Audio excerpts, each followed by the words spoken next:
Alright, so welcome back, ladies and gentlemen. So again, I just want to encourage you guys to pick up the phone and call. It's not controversial, it's not political, it's about food. All of us have to eat. We go to the supermarket. A lot of us are complaining about the high cost of food. We haven't been able to really get into some of that, why food cost is so expensive. But I believe the information that we're sharing tonight is very helpful.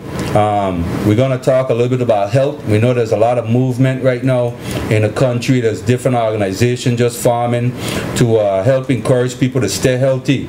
There's new programs in schools and so forth. So we want to hear from you guys. Don't feel no way. You can call us tonight, and we just want to hear your voice. Share your views on what we could do to improve our overall food situation. I read some things earlier about what's happening globally.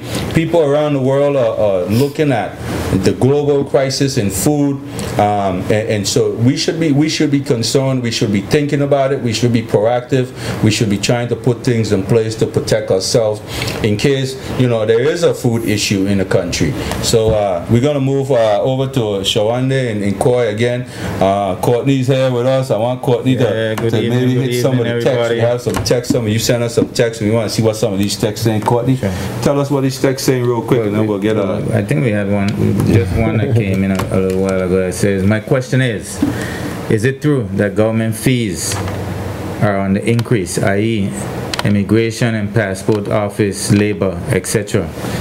Well, Sam, I don't know about you, but I've personally encountered that the passport fees went up. So that I know that is true. I also heard that there's some changes to some of the other fees.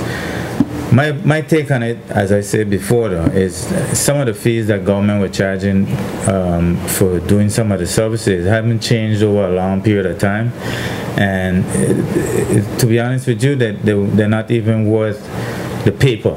They can't even pay for the paper and the copying and the manpower to produce them. So somewhere along the line, I think government have to try to regulate itself. You can't be expending and not getting back at least the cost to produce the things that you have to produce. Yeah. It don't make any sense. It's a business. Yeah. Government is a business, and it has to be run like a business. I agree with Courtney. We have a lot of people in the country. 93 countries is on the visa list. We don't even know how many people we have in the country. I keep on saying we're waiting on the census. We know we had a census in 2010.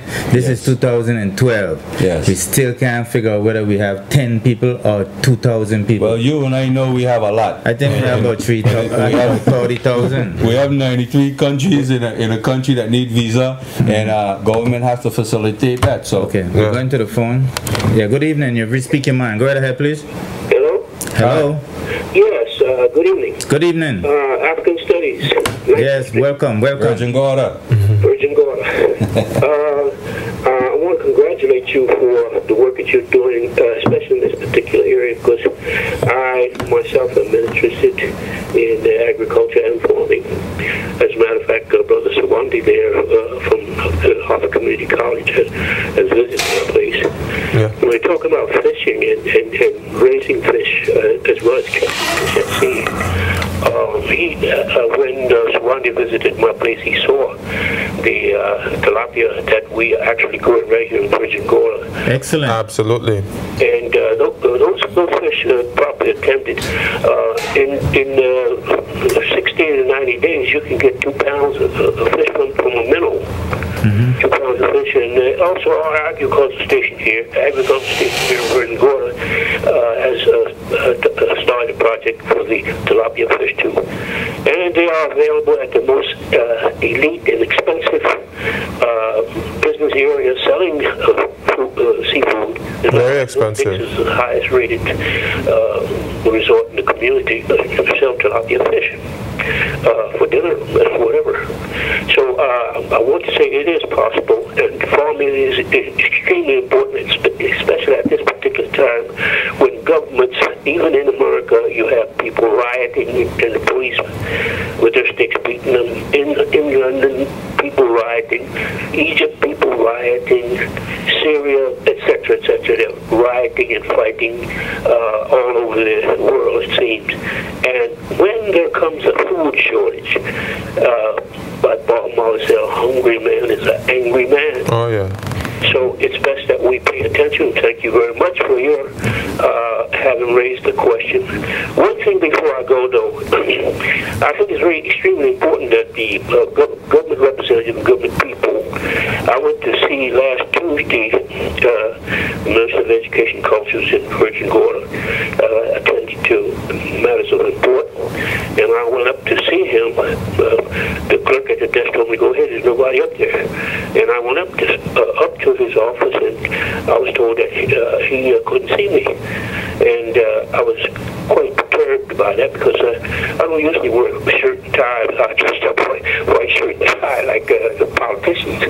But nevertheless, extremely important that those of us who are in agriculture and in farming and also are in the politics internationally, globally, and effective, because I'm an actual member of the Marcus Garvey movement and work with Marcus Garvey, his wife, in America and elsewhere. So I think these politicians, when they come about, they should recognize and respect those of us who are farming, who are fishing, who are in politics. You mean to tell me you can't talk to me when on this very street where your office is located, that's where I have a piece of property. On the next street over, I have another piece of property. On the next street over, I have a piece of property. Down on the beach, I have a piece of property where the rocks are piled up on the beach and people really can't get in the water with worrying about what's in the water. All kinds of pipes and sewage and what have you is being talked about in that water. So we need to talk to people, and I need to talk to people. I've been marginalized, so I can account for that too. Whenever they see me coming, they go in the opposite direction. But I think we've got to get to this because we're not going to pull any punches. We're going to kick ass. And we've got to get ready because the people are tired of it right here too. Police might have to beat somebody at any moment because young people are shooting, cutting. African study. Reckless driving, being killed on the highways. African study. Because the people are tired of this shit. African study. Give us some ideas what we can do to increase food security and protect our borders in Virgin Gorda. Give us some ideas real quick. Thank you. Give us some ideas. You good? Say again. Give us some ideas of what we can do to increase food production, a little bit more security in Virgin Gorda. What can we do? It goes right back to the politicians, okay. The district representative, and the members of the House of Assembly. All of them are responsible. And in each district, we need better health care, better concern about our clinics, because we have two doctors here running like crazy from 9 o'clock in the morning until they're exhausted, one right after another, sweating without the equipment, without the necessary assistance. The nurses are having the same sweating. You go in the clinic at Iris O'Neill Clinic here, and the doctors have no time for anything, hardly to go to the bathroom. And so we need personnel. We also need that structure of the mini hospital, because when women are having children, maybe sometimes push. It could be 2-3 hours pushing, maybe 2 or 3 days. So we need a building. We need more personnel, trained personnel, doctors, nurses. Police-wise, it's a madhouse. People are excessive speeding, driving on the wrong side of the road, failing to signal left and right, stopping in the middle of the road, talking to the girlfriends. A lot of pretty girls around from different islands. These girls here who haven't seen such. Yes, it's government responsibility, and they should talk to us. Don't say, I can't. You mean tell me you can't see me when for 3 years I won first prize for the best orchard in Virgin Gorda. Right, Swande? Right, absolutely. I've been there. So I know a little bit about farmers raised on farm, 500 acres as a matter of fact. And so if they want to know Talk to us who are into it. Don't tell me I can't see you. How the hell you can't see me when we're operating all over the community? The Queen took time out to talk to me. Well, Carla, I've been to a couple of town meetings in Virgin Gorda, right? All right, thank you. You need to help organize one of those town meetings. I think so. Definitely. Right. So go ahead and do it. It may happen at any time. Go ahead and do it. Thank you. And invite us when you're ready. Good. Let's do a speak your mind show up there. Speak of mine. Yeah. Well, thank you so much for the call. Farmers on the move. Yeah, I just Talk wanted to to go back to the previous caller before we went to the break concerning the water issue. I think it was a text, Yes. right? Yes. We have a great aspect of the program where it's talking about water conservation and availability. A lot of the water that we have here goes to the sea. When it rains, the runoff goes to the sea. One of our projects that we want to embark on between the end of this year and next year is where we would tap into some of the major guts and actually create small catchments in terms of putting up a dam sort of structure. And the dam, at the level, we gravity feed the water down to the various farmers or even to a reservoir as a standby in the event. You reduce electricity use. Well, we reduce the dependency of the municipal water. You know, we don't have to depend on the water that comes from the government. We would have that fresh water, and is anything that is best is using fresh water. But the goal here is to ensure that there is water in the event that you have pumps being broken down and the public can't get water. Who knows, depending on the size, based on the funds, we might just be able to provide water, fresh water that is, to the community. Well, my brother, you're reminding me of the damming system that we used to have in place a few years ago. And where there were dams made by the government, and the dams would hold water, and farmers would be able to go to those dams and feed their cattle and that kind of stuff. Also, I know in St. Croix, in the guts, they have the government build dams up in the gut, so that the water stays in the gut. And you can go in the gut and you can take the water out of the gut, rather than the water just running down the gut and going to the sea. But these are programs that would have to be developed, and we have to first have someone, you know, willing to take these things forward. They're not going to go forward like that. So that's what Farmers on the Move is here for. So we're asking for the public support. Just before you go to Farmers on the Move, we have another text that came in here. It said, one of the things needed in the BVI is a stock exchange. This will help facilitate the investment into certain industries by helping British Virgin Islanders pool resources. Industries such as producing chicken for local and regional consumption and creating a real fishing industry can be created through this type of investment. Of course.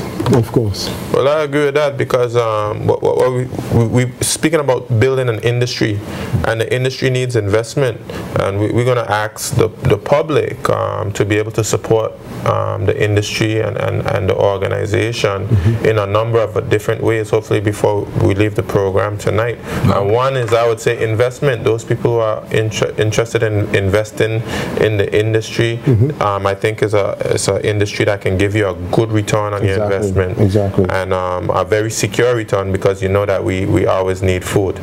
So I know you wanted to speak about health. That's another investment we're speaking about. We're going to tie health into Farmers on the Move. This week there was a big press release, you guys, about Farmers on the Move. Tell us about it. What is this? What was this whole big? I saw it on 3 different news sites. What was it all about? Well, it wasn't that big. I mean, it's big enough. It got my attention. Okay, well, it was just the practical side of the workshop where. What is Farmers on the Move? Farmers on the Move. Well, Farmers are on the Move is actually having farmers staying on the move. In other words, trying to ensure that we do not be complacent in our production. We're always on top of things in terms of knowing what's on the present market in terms of technology. So we don't oppose technology, by the way. We actually embrace technology, but what we do, it maintain a balance of incorporating your technology in the production side of food, because you can actually put in so much technology that the quality of the product is reduced. So we are not interested in volume or quantity, we are interested in quality while we go forward.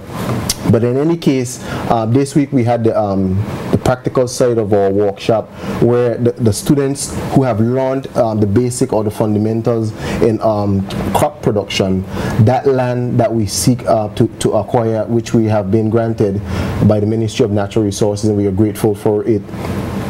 These guys now are going to put what they have learned into practice. Now, this is just a model. What this model is for is to get them prepared for the bigger project. The bigger project is... All right, slow down a second, because you lost some people. Farmers on the Move is a new grassroots organization. And you have a pilot program right now that have students, young people involved, that are learning, that are being trained, that are trained now. They're trained now. So you'll have a new set that will be trained, but they're being trained in the art of food production. Yes. So this is a new concept, because we never heard of Farmers on the Move before. Well, it's a new concept in the sense that this group has decided to, you know, put at risk persons in front. At risk meaning people who don't have jobs, young they're people on the block, they perhaps are just the people everybody write off. Those are the ones that we write off. Into the phone. Yeah, good evening. You're free to speak your mind. Go right ahead, please. Hello. Hello. Yeah, I called about the exhibition in Rojigara, last exhibition. Yeah, the trust exhibition from Anagana to Johnson Bank, and some people get prize and some again ain't get any up to now. It's about 7 months. Is that a fact? That's a fact. Well, I'm hoping that the people who are responsible are listening, because you're putting them on blast right now. You're letting the public know that we had an exhibition and there were prizes given out, and nobody didn't receive anything for the prizes. Some people get, some didn't get. Some people got and some didn't get. Well, can I just say, I don't know the specifics related to why a prize was not given, but I think those type of things are important for the people responsible to show that that reflects how you feel about agriculture in the Virgin Islands. Thanks, Carla, for the call. You have an exhibition. In my view, the exhibition really, has gone down in terms of the production that we have. It's a reflection of what's happening in the Virgin Islands in terms of how important we see agriculture. And to add insult to injury, I would say, not to give praises, that's something that really must be addressed. For us to take it seriously as a community. Farmers on the Move. Well, I just want to let that caller know that they don't have to be dismayed, because one of our objectives that we have as a group is, it says right here in our constitution, is to conduct activities including Farmers Week events, food shows, award ceremonies, and educational seminars. So these are things that we have that we are actually going to do in the near future. We have our own exhibition, and we know at the exhibition you'll be granted your prize right there and then. And it's going to be a fair exhibition, by the way. So I don't think that person would need to be worried in the near future, as long as we can acquire the necessary finance to get these stuff off the ground. It'll definitely be a reality. Now, speaking of finance, you said that government granted you guys some land. I saw that also in the press release. Is there any financial support from government, or is all private? What we do is we solicit funds, because we are a non-profiting group. We write letters to government as well, and other private companies to get aid to get these projects really running. The workshop that we just did, the Agri Short Course Seminar, was financed by the Ministry of Education, and also we had support from the Premier's office, and we were very much grateful for that. It helped us to actually go through the process. We're hoping that if there are persons out there who wants to support non-profiting group, that this is a group that you can definitely benefit from, because we also incorporate a lifestyle program in as well. Which is in the health. Right, which is your health. Okay, hold that thought. Let's go to the phone. We miss it. Please call back. But if I could just add to that point, it cannot be overemphasized the fact that Farmers on the Move is targeting young people who are unemployed. Yes. Because we hear the government speaking all the time about some of the employment concerns. Agriculture is an area that the government can look at in terms of employing people. And the Ministry of Education and the Premier gave a grant. We're appreciative of that, and we're going to need more investment by the government as well as the community, instead of the community just bad talking these brothers. What are you actually doing to try to help these brothers get on their feet? Hold it up, we have a call. Yeah, good evening, you're speaking mind. Go ahead, please. Yeah, hello? Yeah, sure, go ahead. I listen to your cleaning, but I don't want to talk. We want some action. Oh yeah, let's go. Because Tatola in bad shape, seriously. We didn't need a war, just a shipping strike for 2 months. And then I said, well, no ship leave port, we going there first. Because we knew, even the water in the supermarket we drink now is imported. Apart from BVI Spring, all the water we use imported. Water to save your life. Okay? So there's a serious issue. And they need to go to the government who's in charge and force them to help the people for agriculture. Like I said before, they should have at least 3 or 4 tractors in Parakita Bay with plowing equipment. You could go and rent a tractor, plow your land, and carry it back.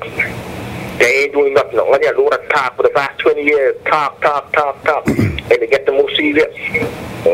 Last year, the news said it had a flood in Australia. And they said, the news said that the area that flooded in Australia bigger than Germany and France put together. Wow. So you must know, a lot of food going on. Yeah. And the more national disaster you have, the higher food prices will go. Because hurricane don't mash up your house alone. They mash up your food.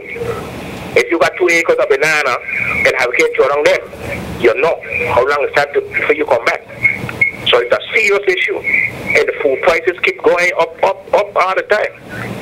So we got to take this serious. They said we got 26,000 people in the BVI. I don't know what I will eat. So what do you think of the greenhouses? That out there is waste of money. Because more than $4 million, you know. Way more than house. If your house want a fridge and it need a living room set, you want to buy the fridge first. You got to put your food. Yeah. You go sit down on a bench till you got a living room set. Yeah. You go up there, they should have built one to something new, okay? You build one and put it in operation. And let's see how well it could produce food for the people at the BVI and the supermarket. But Carla, then when you get one in operation, then you could get the next one. But that's not build 4 or 5 of them and none ain't do that. That's dead money. But Carla, let's be real though. I mean, they're just sitting there now. Can we do anything? We can't grow flowers. We can't grow cactus. We can't do nothing. Well, that's what I'm saying. The money that's dead money up there because they ain't doing nothing with it. It just the government guys do the same foolishness. Yeah, but we the people have to do something.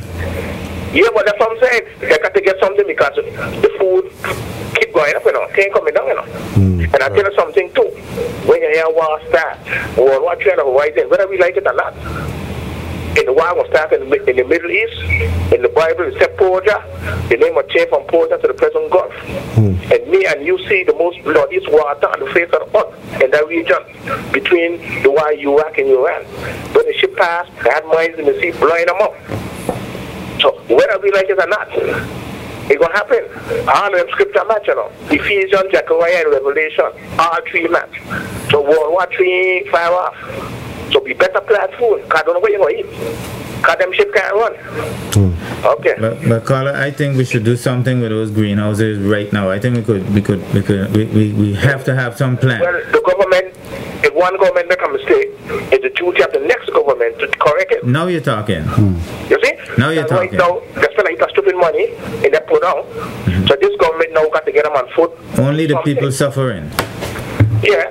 Only the people feeling it. Market, I took up 2 things in a bag, and the woman gave me $120. How long? I look at the woman, she crazy. How long tomatoes take to bear? Couple days. Couple days. I have farmer right here with me who could verify that. By next couple of weeks we'll have hundreds of pounds. And we producing nothing. We depend on everybody to feed us. Exactly. We have to do something, man. We definitely have to change this paradigm.